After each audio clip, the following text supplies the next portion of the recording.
Manoj, please listen to me very carefully. আমি এইমাত্র আমার মোবাইলে একটা ছবি তুলে এলাম, আমি যেখানে আছি সেখান থেকে। দাও ফোনটা।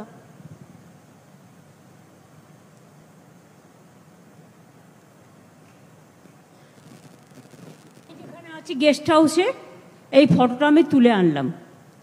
এই ফটোটাতে আমি সিএসকে দেখাবো। ওই দেয়ালেই লেখা আছে, ভাগ্যিস হনুমানগুলোকে থ্যাঙ্কস, হনুমানগুলো ছিঁড়ে দিয়েছিল বলে কাপড়টা আমি দেখতে পেলাম। তাতে লেখা আছে ট্রেসপাসার্স বা পাচারকারীদের গুলি করে মারা হবে। এটা কি কোনো একটা ল্যাঙ্গুয়েজ হলো? আইন অনুযায়ী ব্যবস্থা নেওয়া হবে, এই কথাটা বলো। অনেক সময় সাধারণ মানুষ যারা জানে না, অজানা লোক, ফরেস্টের রাস্তার ভেতর দিয়ে গেলেই তার উপরে অনেক অত্যাচার হয়। আমার কিন্তু নলেজে এটা আছে। আমি ডিএফও যারা আছেন, আলিপুরদুয়ারের ডিএফও কে আছেন? নতুন এসছেন? আপনারা কি নতুন এসছেন? ম্যাডাম আমি ডিএফও জলদাপাড়া ম্যাম, 1 বছর আগে জয়েন করেছি ম্যাম। 1 বছর আগে? আর আপনি?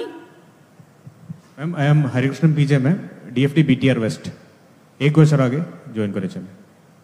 আপনারা ফরেস্টের মধ্যে দিয়ে যদি যাতায়াত কেউ করে, মানে ভুলে, নিশ্চয়ই যাওয়া উচিত নয়, কারণ হাতি টাতির তাণ্ডব হতে পারে, হাতির সংখ্যা বেড়ে গেছে।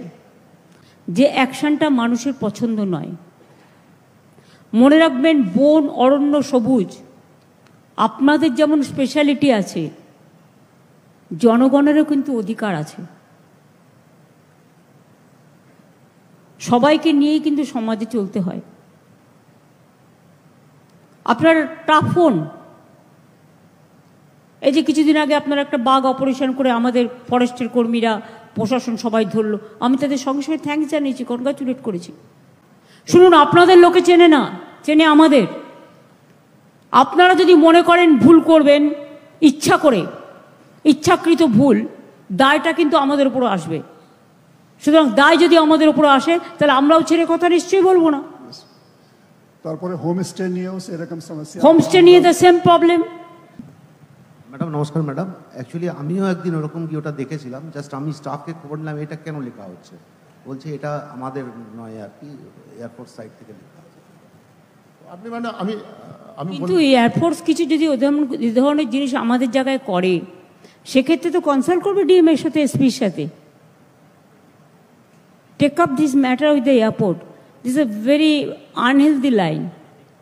মনোজ, তুমি সামটাইমস ফরেস্টের ডিএফওদের এবং যারা আছে নিচেও, তাদের সাথে তুমি অন্তত 7 দিনে একটা করে ভিডিও কনফারেন্স করো। তাদের যদি কোনো প্রবলেম থাকে তারা তোমায় বলবে, তোমার যদি কোনো প্রবলেম থাকে তুমি তাদের বলবে। কোঅর্ডিনেশনটা ভালো করে তৈরি করো। ফরেস্ট ডিপার্টমেন্টের কোঅর্ডিনেশনটা আমার মনে হচ্ছে আরেকটু বেটার হওয়া উচিত।